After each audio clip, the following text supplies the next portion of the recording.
Welcome to Educational Technology Podcast. This podcast talks about the essence of technology in education, introducing technology tools that can be used by teachers and students in teaching and learning process.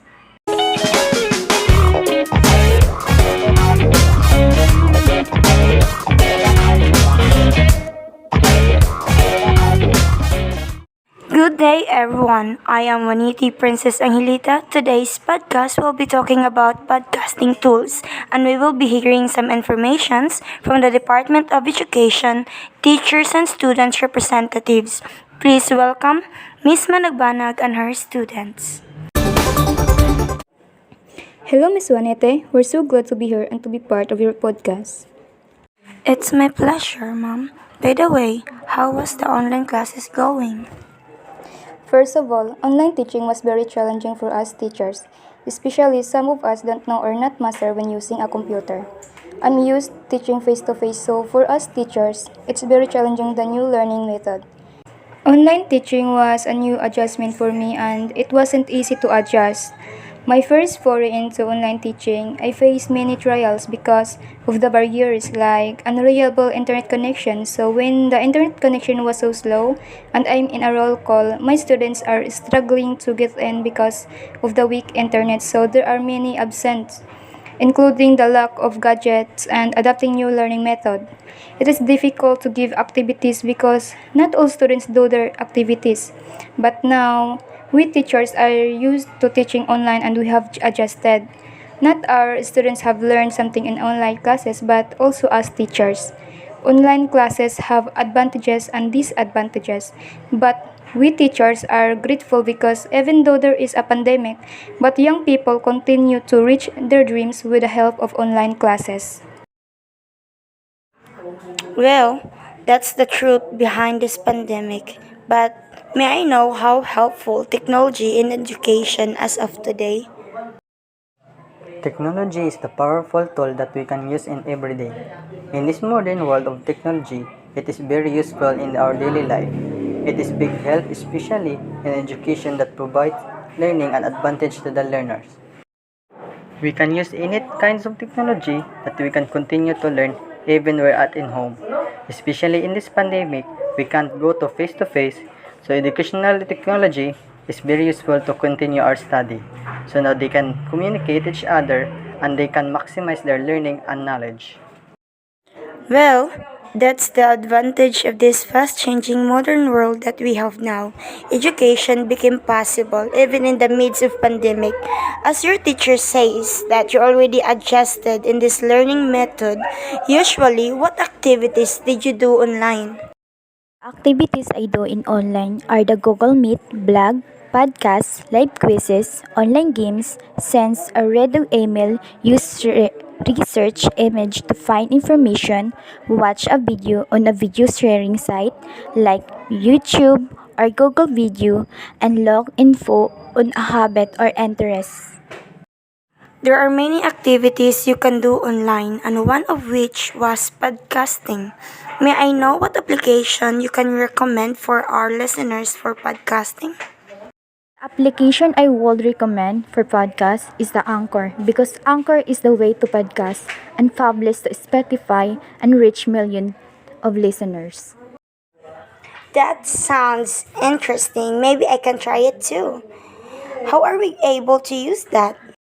These education technology tools will help in making a podcast. The name of this tool is Anchor. It is free and available on the Google Play Store. Before using this app, you need to sign up or just connect your Gmail and Facebook account. After that, they will ask for your date of birth and then tap the sign up. And when you are done, you will see analytics, tools, and your podcast on your screen below. And if you are want to record, first just tap the tools and tap the plus sign to continue. And they will ask permission to allow to record audio and tap allow to continue. Tap the microphone to start recording. If you are done recording, just tap the stop and save and put a name so you don't get confused if you are record a new one. Review your audio if there is anything wrong. and you will see three dots in the right corner. Just tap that and you can edit your audio and background music. And if you are done, just tap publish. After that, add a title that should be descriptive to let people know what they can look forward to. And add description to give more details about your podcast. And next, create your podcast name and you can create cover photo in your podcast. Just choose photo and just tap to continue. And choose category and language and publish it, and you can share your podcast in your friends in Facebook and Messenger. How was your experience in using Anchor app? In my experience, making a podcast using Anchor, it is easy. You can install it into the Play Store. It is the one of the best app that you can make a podcast. You can record your voice and there's many background music that you can apply. And also you can edit on this Anchor app without using other apps. It can edit through PC or smartphone. If you are done editing, you can publish it into Spotify and other sites so that many people can listen to your podcast. That's how easy to make a podcast. What gadgets you usually use in making online activities? The gadget that I usually use making my activities in online that are smartphone, USB, webcam, notepad, laptop, desktop, and disorganized. But commonly used by students are smartphone, especially those students whose lack of gadget. That is why we are very thankful of the benefits we can get from technology. Now, we can maximize the use of smartphone. As a teacher, would you recommend Anchor app as one of the educational tool that can be used by students? Yes, Anchor app has a big help to students. They get many benefits when using this app.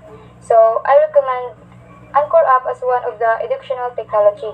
This app helps to encourage students to be active and to participate by learning. Also, it helps students to show their skills or talents when they create their own podcast. Students' communication skills will improve with the help of this app. This app is easy to use, so when students use this app, their podcast will be creative and easy to create. That would really helps a lot of students. I gonna try that so-called Anchor app. Maybe it could help me improve my podcast. Dear listeners, pandemic really shake our lives, but technology help us to make our life continue. This is Princess, and I am full of hope that together we can get through this. Miss Madagpanak and students, thank you for cooperation. That's all for now. Thank you for listening.